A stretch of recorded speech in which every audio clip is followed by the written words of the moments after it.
Welcome to the short list. I am Rob Nunnery, and today the title of the essay is I'm trying to have something left. The pain is gone, the fatigue isn't. Here's how I'm trying to protect what energy I have left.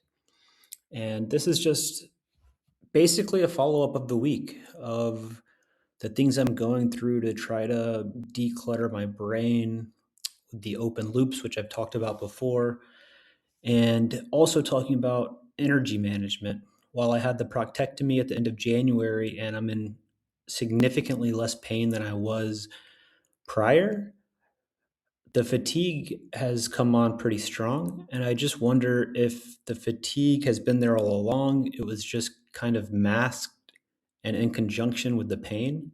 And the pain was so unrelenting that I couldn't tell if the fatigue was related or not.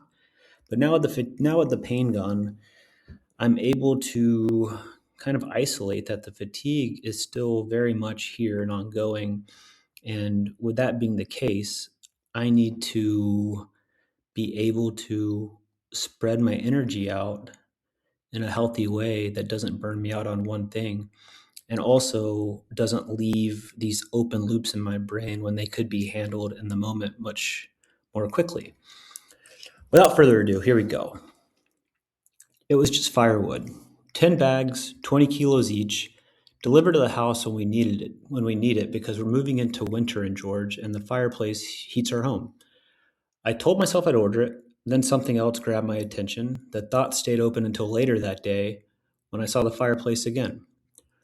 Should have been a 5-minute task. Order the wood, pay the money, wait for the delivery, done. And yes, they do delivery of firewood here, and it is very convenient and very nice. I don't know how much we burn on a consistent basis, so it's not a recurring delivery.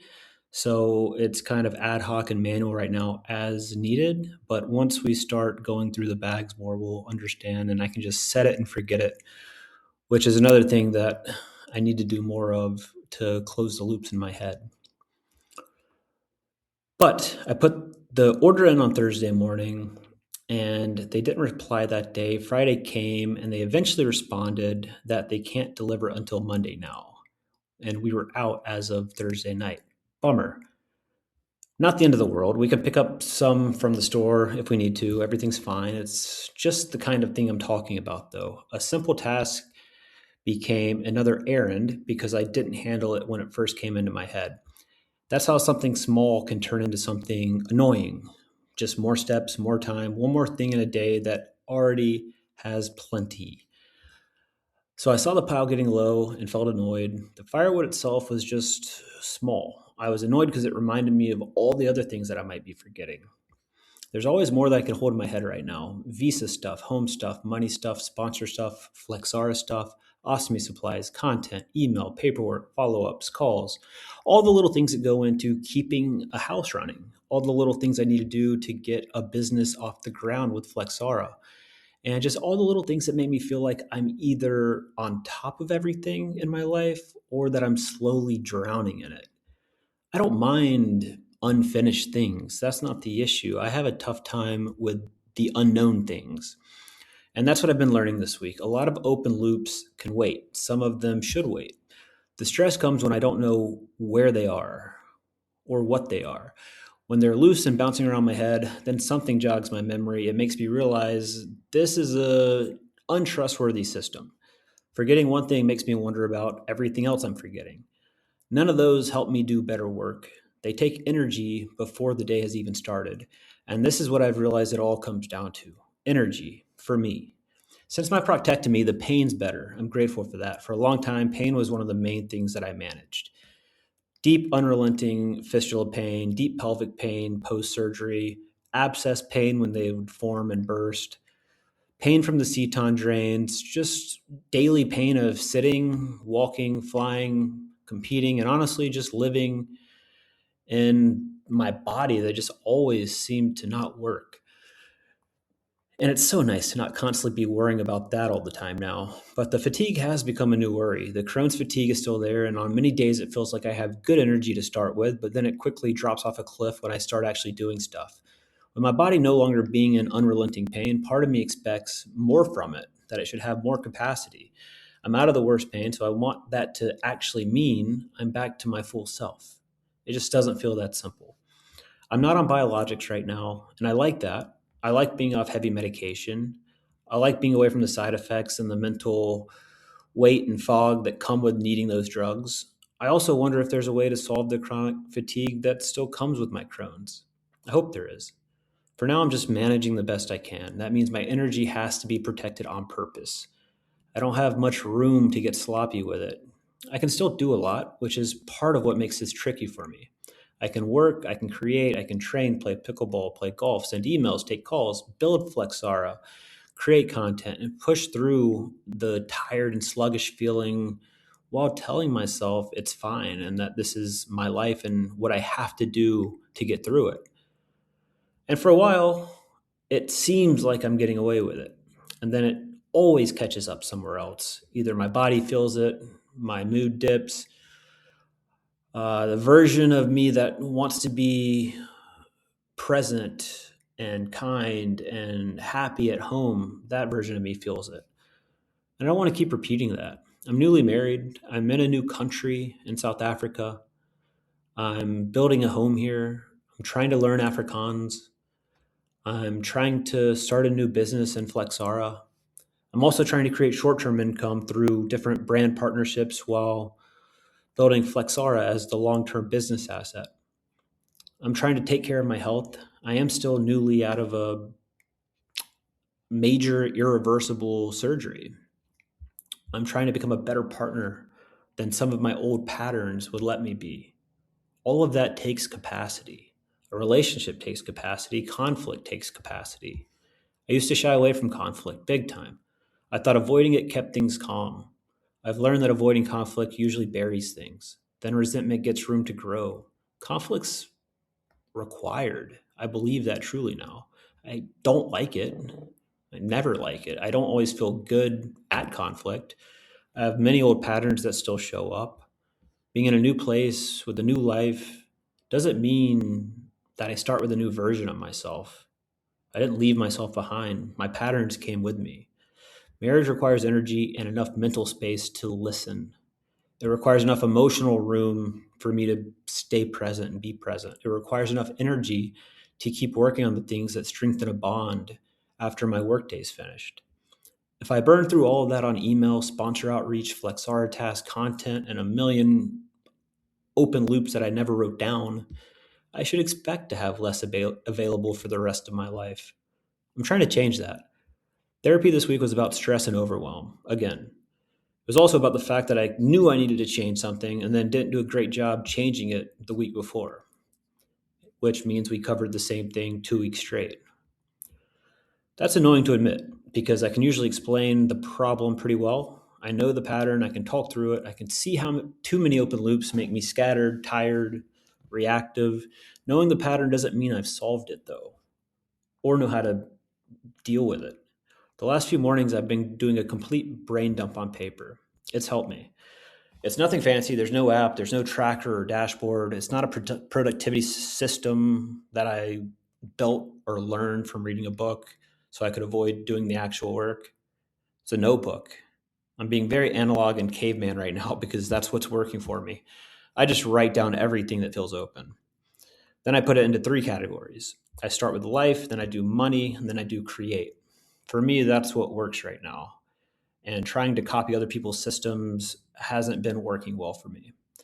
So life is the stuff that keeps me grounded, healthy, supplied, and somewhat functional day to day. This is where the miracle morning goes. That's a morning routine from Hal Elrod's book. I've done it off and on for probably 12 years now. When I'm being the best version of myself, I'm usually doing some version of it. It's how I check in with myself, get grounded, and remind myself of the future that I'm actually trying to build that I still feel excited about. 100 kettlebell swings goes there. Studying Afrikaans goes there, even if it's only just for a few minutes in the day. Firewood goes there. Ostomy supplies go there. All the basic parts of life that have to be taken care of that you or I typically want to avoid because I'd rather be doing other stuff. Money is the next, and that's short term income and long term Flexara work. That could be sponsor outreach, brand deals, potential partnerships, replies to people I've already been talking to. It could be packaging, testing, building a wait list, website, answering email, product development. The things that create income now and the things that build the business I want Flexara to become. I'm okay financially right now, and I'm grateful for that, but I still put lots of pressure on myself because I want to build something that becomes the engine of my income that's actually an asset that can give other people jobs and other families food on their table. That's really meaningful for me to build. And I want FlexR to be that. I want a real business asset that gives me more freedom with my time, energy, and resources. The short term reality is that FlexR will take money before it gives money back. Inventory, packaging, R&D, testing, samples, the money that comes in from brand deals and partnerships matter because I don't want to pull too much from the business or my savings too early. And that's where I start telling myself a story that sounds responsible in theory. If I were crushing it financially, I wouldn't feel like this. So I need to work more until I get there. And that story sounds true when I'm scared. The problem is that the more I work from that place, the worse I tend to work. I get mentally stressed, I get very overwhelmed, I get physically tired, the fatigue gets heavier, my mind is less sharp. I'm technically working longer and getting way less useful work done. And that's hard for me to accept because I still have a part of me that feels like I should trust pressure more than peace. And that is never the case, especially with how I know stress connects to my physical reality, which is very correlated. Create, that's the third category. That's anything I'm bringing into this world that doesn't exist yet. Record 3 reels, write the first draft of the short list on Substack, create the Flexara packaging die line and guidelines, build the Flexara waitlist page, connect it to an email provider, write something, film something, build something, just get an idea out of my head and actually into the world. When I create and put new ideas or new thoughts or new videos or new writing into the world, I get a very, very deep sense of fulfillment and purpose. And once I get everything out, I will pick the few things from each category on my life, money, create list that would actually make the day feel good if I got them done. Doesn't have to be all of them. It just needs to be whatever would make me feel like I had a good day at a minimum if I completed these things. And that's the part that's helped me the most. A good day means I know what belongs to today and what's allowed to wait. And then I give myself permission to only do what I need to do today and let the other stuff move to tomorrow. I'm used to letting previously the whole list be the judge that day. If there are 50 open loops and I close 8, the remaining 42 still have a way of making the day feel unfinished and me mentally stressed. So this week, I've been trying to give the day a smaller job. Here are the things that matter today. Do them, then stop. Yesterday, I stopped at 2 p.m. Some days that might be 5 p.m. Some days it might be earlier. I don't think it. I don't think the time that I work on it actually matters as much as the agreement that I made with myself in the morning. I wrote down what would make the day count. I did the work, and then I stopped. And I allowed myself to stop and I allowed myself to say, hey, this was a good day. You got these things done. And what's been really cool and also strange is that stopping didn't make me feel lazy. It made me feel clear. I could go outside and chip balls in the backyard with Lovey's, our dog. I could go to the shop with Danelle. I can be more present without thinking about all of the other things and work I should be doing instead. And that's what I want more of, presence without this guilt tax. I don't always get that. A lot of the time when I'm doing something fun or normal, my head's still at work. I'll be with Danelle, and part of me is doing sponsorship numbers in the background. And it's not a great way to live. There needs to be separation. And it also just doesn't make me better.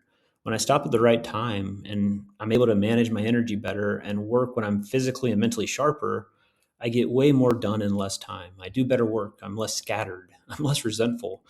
I'm less likely to turn a 5-minute task into another open loop that follows me around for 3 days until the firewood gets delivered on a Monday when I needed it on Thursday. I know this notebook isn't going to be my end all be all final version of the system that helps me. At some point, I'll need a better place for the open loops to live. A loose leaf notebook really isn't the long term home for everything I need to track. But I also know myself. I can take a thing that's working and ruin it by trying to optimize it too early. I'll create a tracker, then categories inside the tracker, then get a better view of the categories. Then I'll start thinking about whether the view is the right view. And the system actually becomes the project, and the original problem is still there. All of the open loops haven't moved. I just have a new open loop that's a bigger project. So right now, I'm staying with the ugly version in a notebook because this is what is working for me right now. Write it down. Pick the few things that would make today a good day. Do them, stop. That's enough structure for me right now. And the goal is to stop asking my brain to hold everything. My brain's good for a lot, it's not good at storage. When too much lives up there, everything starts to feel urgent and overwhelmed. The firewood, the email, the sponsor follow up, the awesome supplies. I feel like I'm leaving so many plates spinning and dropping so many balls that I beat myself up over it. But once those things actually have a place, they don't feel like that. They feel different. They're still unfinished, and that's actually okay. They're just no longer unknown. That's the difference I'm trying to protect. I'm trying to clear my head because my life needs more from me than work. I want to have something left at the end of the day for the people and the life that I came here for. RN, Rob. So that is this week's version of the shortlist. I'm Rob Nunnery. I appreciate you being here. Please subscribe, like. I don't know what else you can do here on Substack or on this podcast, but I appreciate you being here. And until next week, again, this is Rob Nunnery, and this is the shortlist.